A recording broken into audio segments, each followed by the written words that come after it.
So, Okay. okay. Thank you for coming to our group business presentation. My name is Zach, I'm Maddie. And I'm KJ. and we are doing our presentation on the harms of social media.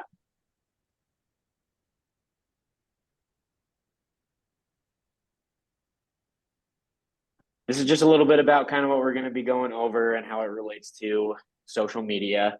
We're going to talk about the origins of social media, what its demographics are currently looking like, how addiction relates to social media, as well as mental health and loneliness problems, and how it relates to the cosmetic industry and specifically the cosmetic industry here in Utah.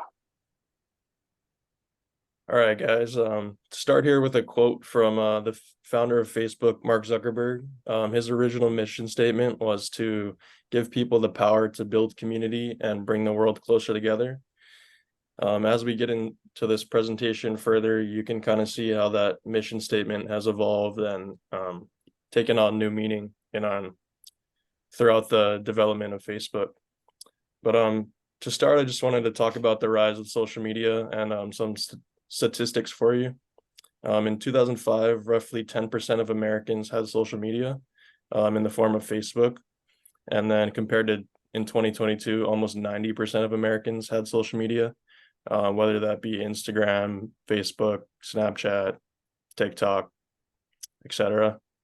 And then in 2022, the average time spent was 150 minutes on social media per day. But I just want you guys to picture this, a world where connection was once the heartbeat of social media, where every like, share, and comment meant a genuine interaction. Now, fast forward to today, and what do we find? A landscape dominated not by heartfelt connections, but by a glossy sheen of superficiality. The rise of social media has been nothing short of a digital revolution, but somewhere along the way, it seems we've traded genuine human bonds for a facade of perfection. Today, let's peel back the layers and explore the metamorphosis of social media from a tool of connection to a stage of superficiality. Welcome to the age of virtual relationships, where authenticity often takes a backseat to filters and curated lives. And then if you guys wanted to direct your attention to this short video we have, it just kind of explains about the cost of social media. The body, mind, and character that you will have in the future are being actively shaped by how you choose to use your time today. So take a second and ask yourself, what do you want to do with that free time? What things do you want to do that you haven't done? Who do you want to spend that time with? What is worth investing it in? Now, I would be willing to bet that scrolling through TikTok, binge watching Netflix, and playing video games probably did not come to mind. But today, the average 18-year-old in the United States is on pace to spend 93% of their remaining free time looking at a screen.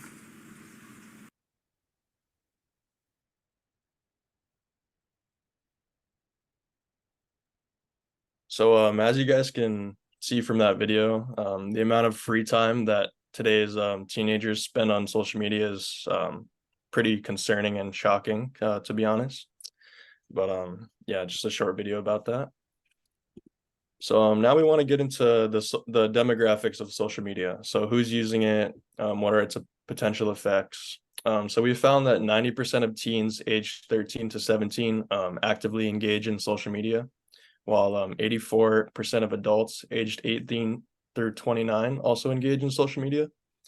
And then to finish that off, about 70% of all adults older than 29 engage in social media. And what this can lead to is potential effects include addiction, an increased anxiety and depression state, and also decreased social interaction just throughout like day-to-day activities.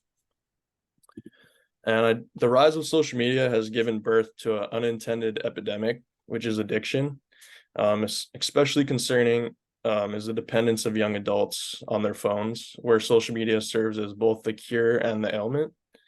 Our smartphones have become extensions of ourselves, wielded like lifelines in every moment of solitude. The constant need for validation, the insatiable urge to check notifications, and the relentless pursuit of the next viral trend have turned our screens into digital puppet masters. As young adults, we're unwittingly caught in the web of this addictive cycle, sacrificing precious moments of genuine connection and self-reflection at the altar of fleeting online gratification. It's imperative to recognize this dependency, lest we find ourselves prisoners to the very devices designed to connect us, inadvertently disconnecting us from the richness of life unfolding beyond the glow of our screens. And then next, we're going to be talking about social media addiction and some of its effects on our brains, and especially the developing brain, which we see in a lot of teenagers and young adults. So just to run through how any addiction works, their dopamine, adrenaline, slash pleasure chemical receptors in the brain become overstimulated from some sort of input. In other cases, it'd be drugs or substances, but in our case, it'd be screen time and social media use. And what that does is it leads the brain to become less reactive to dopamine. So it needs more input for the same level of pleasure to reach those previous dopamine levels. And this leads to the users becoming hooked on the input, basically trying to increase their input just to get the dopamine level back to the baseline amount. And these are just some kind of eye-opening stats about social media addiction. An estimated 210 million users worldwide are considered addicted to social media. And teenagers spend an average of 8.5 hours on screens a day, whether that be in school, after school, at home. Just total, they reach about 8.5 hours of screen time a day. Young children often lash out without their screens. If you've noticed, if you ever taken an iPad from your younger relative, they more often than not tend to freak out. Addicted adults report uneasiness when internet access is not available. So this is kind of like a form of withdrawal when the substance, in our case, social media, isn't available. It can actually lead to a physical feeling of uneasiness or uncertainty. And finally here, at least 71% of people check their phones before getting out of bed. So that's pretty overwhelmingly majority of people check their screens before they even kind of start their day. So we thought that was relevant to include. And then if we view addiction as a serious threat, then why shouldn't we be wary of social media as well? All right, so now I would like to talk about how this potential addiction is feeding into the mental health of users. So essentially, what we're seeing is just since the dawn of social media, roughly 2005, when Facebook came around, we've seen a 71% increase in psychological distress among young adults, as well as an almost 50% increase in suicidal thoughts among young adults, and a 60% increase in just major depressive symptoms in general. So categorizing these all together, it's very concerning that there's an inherent relationship and correlation between the rise of social media and the relevance of it in our society, as well as how common these really concerning thought processes and mood issues are occurring in young adults. The facts are there that social media is detrimental to mental health. You can ask, I'm sure many of us, especially young adults, are familiar with we've grown up with screen time, and we've seen people around us. Pretty much everyone knows someone or themselves who is struggling with mental health issues, and it's just really concerning to notice how directly correlated these are to each other. So I would like to talk about, if you are feeling down or overwhelmed or anxious in a state of, if you just feel like you're surviving, that's not very natural. That's not very healthy. And really the easiest way to try to get some peace of mind and clarity is unplugging. If that's a problem you struggle with, is screen time and addictive to social media / any kind of screen time. We know this leads to decreased anxiety and depression just because its prevalence is a huge factor in those problems. When you're removing yourself from wasting time on screens, you have increased focus and productivity. You have more time to develop your hobbies and things you're passionate about, which is crucial to growth as an individual. That's what life is all about, is developing skills, learning about yourself, etc. And it's really unfortunate to see how many young people are robbing themselves of opportunities for growth because they're spending 93% of their free time on screens. In addition, disconnecting from screen times, learning how to wind down without screen time is a great way to induce better sleep, because blue light from our screens is very unnatural. You know, if you think about it, they don't grow out of the earth. I don't think our ancestors were consuming that before bed. And the reason there's been that insomnia and other sleep disorders are so prevalent nowadays is because of all of the blue light input into our eyes. It keeps our brains awake. It's not healthy for us in settling down for the night.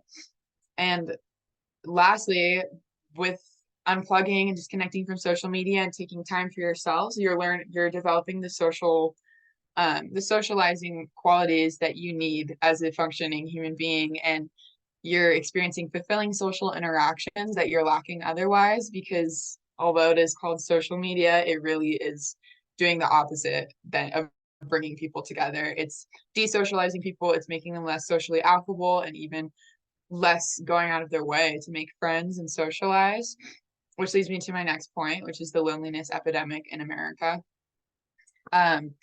Humans are inherently social. We are social creatures. It's how we've developed and it's how we've gotten so far as a species, is collaboration and communication. So US Surgeon General Dr. Vivek Murthy recently released an advisory about this. It was within the context of the COVID-19 pandemic.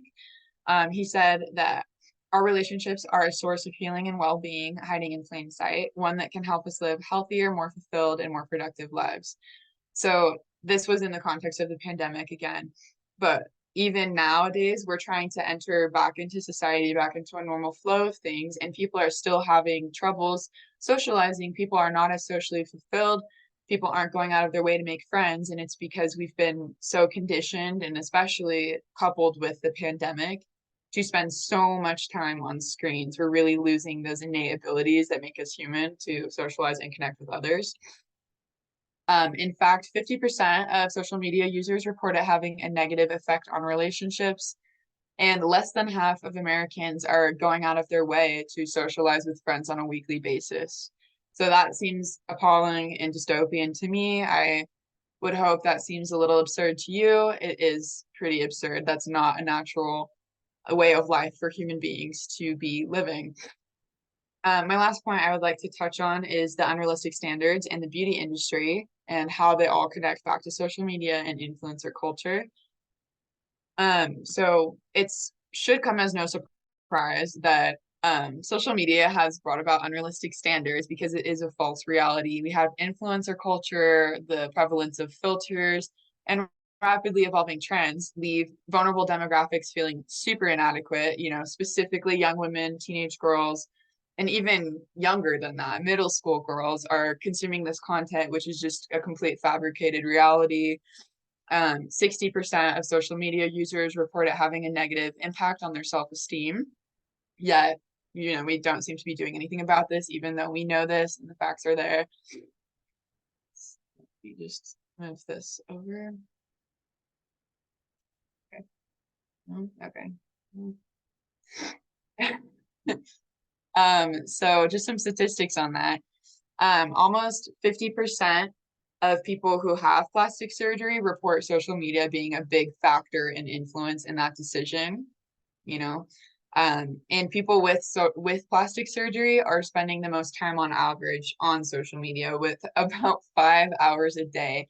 I don't even know how they have that much free time to be spending, but imagine if all the content you're consuming is a false reality. You're not going to be feeling very good about yourself. And you're going to find an outlet to fix those problems and insecurities, and that results in the beauty industry, which just thrives on people's insecurities. Interestingly, something I just wanted to talk about as it relates to Utah, Salt Lake City has the highest number of beauty treatment doctors of any city in the United States. We also have one of the highest influencer per capita rates, and Utahns are really into perfectionist culture, image, etc. And it's just concerning and kind of sad to think about that a lot of these girls who are getting plastic surgery, their first procedure is usually around at age 30, which means they were only 12 during the emergence of social media. So you're really growing up your most vulnerable years. Everyone knows that middle schoolers tend to be insecure. They're inevitably going to have issues with self-esteem. And when you're adding on this layer to it, they're so vulnerable. It's a really unfortunate reality that we live in. So. Yeah, so in summary, I guess our time spent on social media is usually not beneficial. It is crucial to evaluate how we spend our valuable free time so we don't look back with regret. I don't know about you guys, but I don't really want to look back at my life and look back at everything I've done and think I wasted all my time sitting on my couch on my phone, right?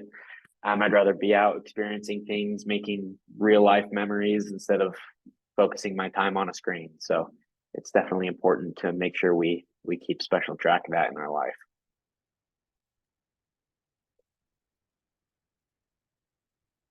And what can be done?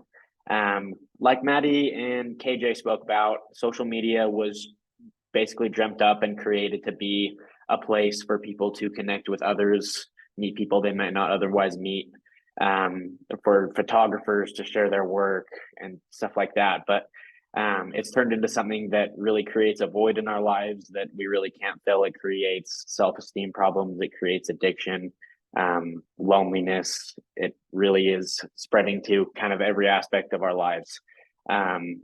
It is collectively, we all need to make a commitment to focus on spending less time on social media.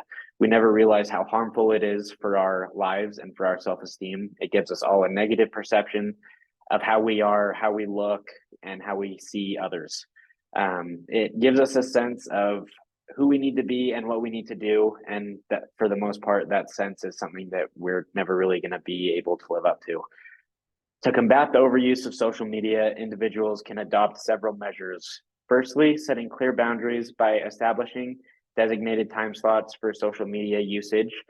That's something that can help us regain control over our lives and how we spend our free time and kind of what we do online.